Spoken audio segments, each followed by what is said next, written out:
নামাজের ব্যাপারে উদাসীন, যারা নামাজের ব্যাপারে অমনোযোগী অলস, তাদের জন্য ফাওয়াইলুল মুসাল্লিন, জাহান্নামে নিক্ষেপ করা হবে, ওয়াইল দুজকে নিক্ষেপ করা হবে।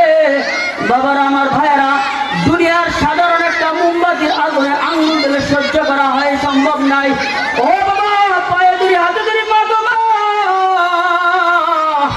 জাহান্নামের আগুন 1 সেকেন্ড সহ্য করতে পারবে না। বাবা, দুনিয়ার জমিনে ওই জাহান্নাম থেকে মুক্তি পাওয়ার জন্য তুমি আমি ঈমান আমল মজবুত কইরা কবরে যাওয়া লাগবে।